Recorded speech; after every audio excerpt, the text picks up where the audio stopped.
Give you a parallel. In a recent talk with one of my friends, she was saying how she manipulates her husband. She says, I don't ever say this is how I want it to be. I don't ever say this is what I want.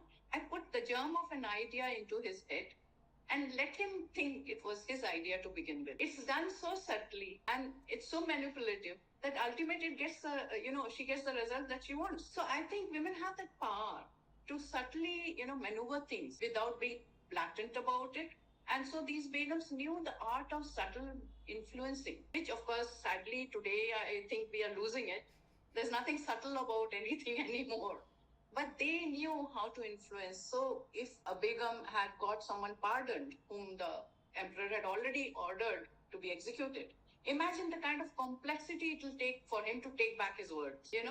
An emperor can't just order, okay, let this man be hanged or killed and then take back that order. So it had to be done in such a manner that the emperor doesn't lose his respect. At the same time, the objective is achieved. That requires a lot of political shrewdness. They were shrewd, they were very political, and they knew how to get their things done. But you also mentioned that they were able to have their ways through your book, and especially you've done there's this chapter you've done on the captive princess.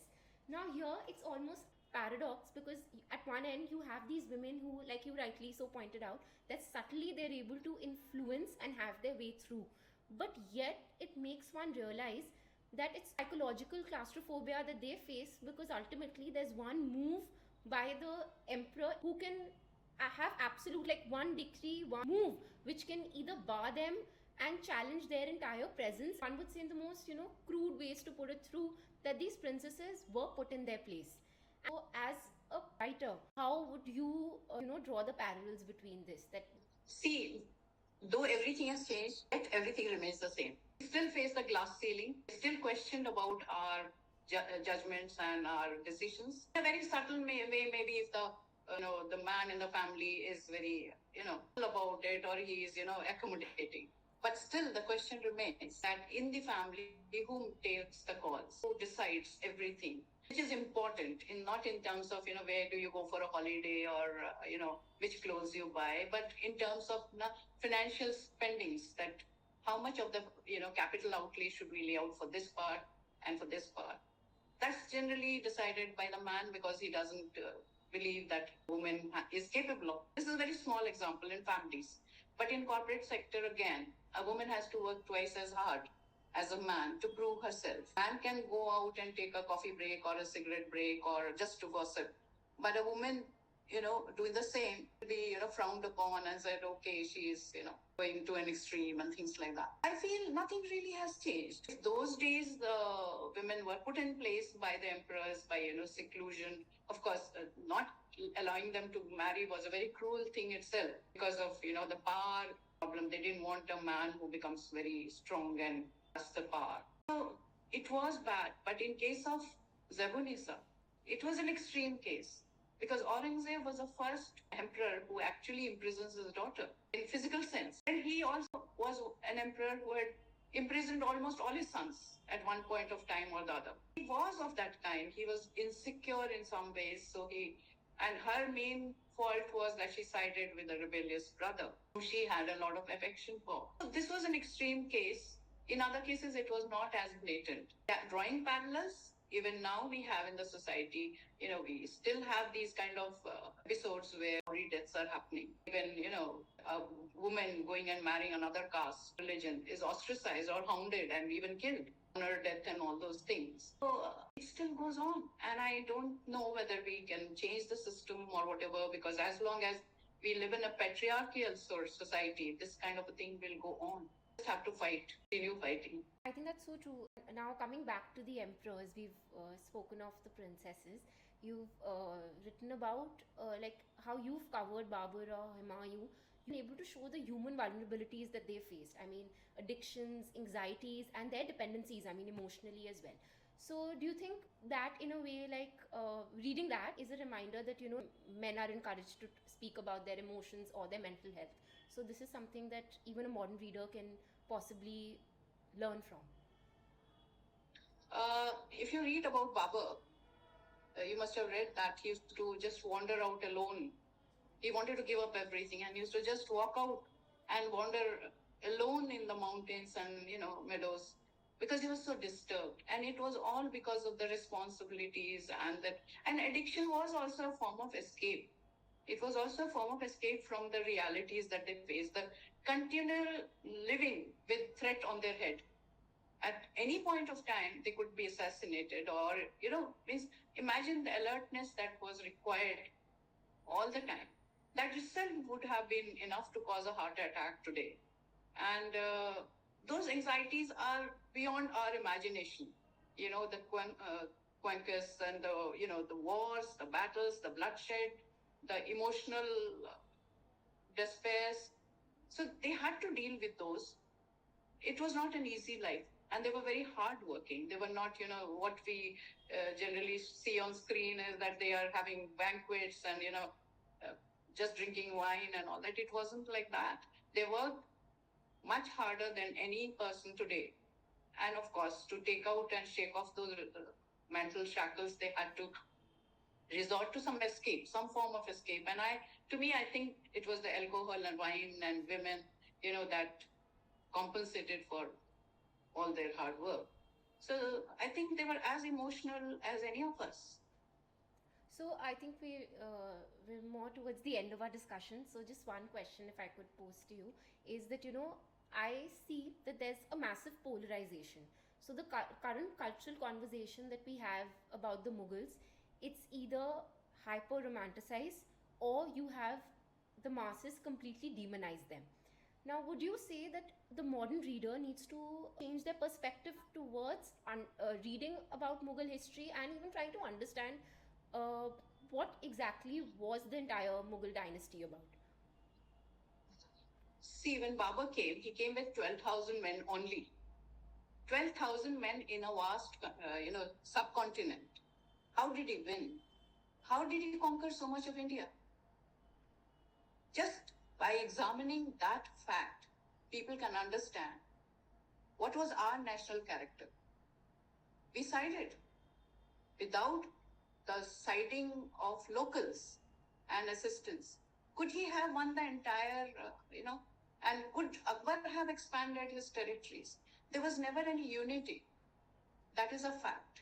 And conquerors will be conquerors. Kings everywhere had to perform certain duties, responsibilities, and the, rights of their throne. So, if you read Bibisa's Curse, which I wrote, and it's again a story which is not very well known, there was patricide in 6 generations. Each generation killed his own father. And we think that it only happened during the Mughal time. This is 500 BC we are talking about.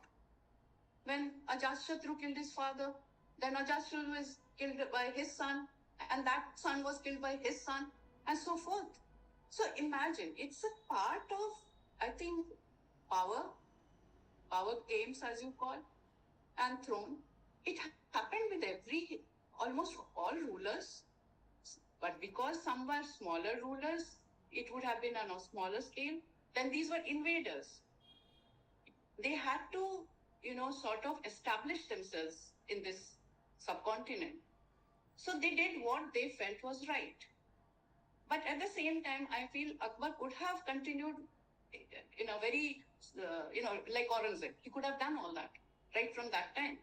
But he tried to integrate. He tried to integrate as much as possible the Indian customs, dress, our cultural this thing. They celebrated all festivals. And he even worshipped sun. So, he tried to integrate, but eventually the unity slowly started fragmenting. And by the time Aurangzeb came to throne, it had, become very stringent, and it had its thing. But one has to also give that much leeway. Conquerors all over the world. What about the Crusades? Yes. Empires, what did they do? Everywhere in the world, it was not happening just in this subcontinent. It was happening through the world. These Christian crusades and Islamic crusades were happening. Conversions were happening. Killings were happening. So history cannot be looked at in isolation. Even today, when the wars are going all around us, are we not affected? We call it a global, phenomena. But the global phenomena was happening at that time also. So whatever happened elsewhere had an echo somewhere at the other end also. So one has to really open one's mind and open perspective and read a lot, try to understand, try to analyze and be intelligent about it. Just by talking anything that the WhatsApp generates or is forwarded, I don't think that gives anyone any information to even argue a case properly. I think that's so wonderfully put. I mean, my question to you, your parting thoughts would have been for life lesson that you would want your readers to take from this work. I would just say that we have to be open to history. We learn lessons from history, and that is what history is all about. If we don't learn the lessons from history, that whenever we have been fragmented, foreign powers have come and ruled us. It's as simple as that. But unfortunately, today we have lost that vision and understanding. We are as fragmented as can be. And I think that is very devastating for any nation, because we have learned as children that if your fist is closed, all five fingers are together, nothing can break it. But if they're all scattered, anyone can twist your finger. So it's just the same. And this has been reflected in history multiple times, whether it was the Mughals or the Muslim invaders before that. Then the Mughals, we had Muslim invaders before them. Lodi and all these people were there. And Sher Suri was there. So many Muslim invaders. And then we had the English, the British. So it's not that it began with the Mughals and ended with the Mughals. No, we had invasions before them and we had invasions after them. Of course, the British came in slyly. That was the only difference. So they were equally bad. And but we don't seem to hate them as much as we hate Mughals for whatever reason. But we had the same kind of tortures. People have forgotten the indigo plantation. They've forgotten the Great Bengal famine. They have forgotten the different kinds of opium trade that was going on, and they have forgotten the kind of sacrifices our people made to get the freedom, and they have forgotten the conversions of the missionaries. So how is it different? It's the same under a different guise and a different name. So that's why reading gives a perspective. It opens your mind. You are able to analyze. You are able to reason. You are able to see properly and logically. But half-baked information is never helpful. So I would just suggest that reading is the only answer to get over, ignorance. Well, I think you couldn't have put this in better words. And it's not just a lesson in history, but you've humanized it through your writing. And I'm so grateful for you to have taken out the time to join us for this conversation, because that's exactly what I felt as a reader after reading your book. That it's stripping down to the, like, it's not about the annexations, it's not about what they built or the physical things that they left behind. I mean, one things of Mughals, the first thing is the historical sites. Then next to it, of course, comes the cultural influences.